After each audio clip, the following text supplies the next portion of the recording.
ওই এই দোকানের মালিকটা কোথায় গো? আমার দরকার ছিল একটু। ও বাড়ি গেছে। আর ও মালিক কি? ও আমার দিদি হয়। ও ওটা তোমার দিদি হয়? হ্যাঁ, ও আমার দিদি হয়। দেখি কি মনে হয় না নাকি আমরা দুই বোন বলে?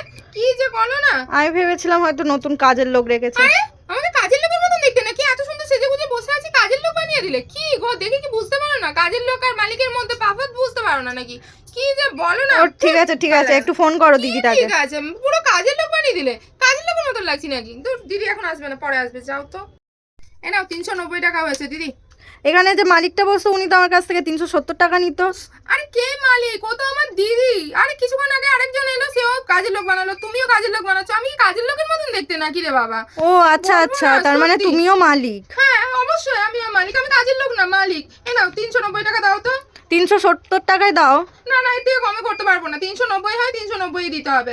সবাই আসছে কাজের লোক বানাচ্ছে, আমি আর পরের দিন থেকে দোকানে বসবো না। ধুর এই কি রে, তোকে কে কাজের লোক বললো? ধুর, ভাল লাগে না। 100 জন তো কাস্টমার আছে, তো 100 জনই আমাকে কাজের লোক বানিয়ে যায়। কি বলবো বলো তো, আমার তো বেইজ্জতি হয়ে যাচ্ছে না। আমি একদম আর কাল থেকে দোকানে বসবো না। ছাড়ো তো, আমার ভালো লাগছে না। আরে ঠিক আছে ঠিক আছে, ওরা চেনে না। লেহেঙ্গা পরে এসে দোকানে বসবো বলো তো? তুমি তো চিনিও দিতে পারো নাকি? কাজের লোক বানিয়ে যাচ্ছে। ধুর, ভাল লাগে না। আরে নিজের দোকানে আবার কাজের লোক কি আর মালিক কি? তা হলেও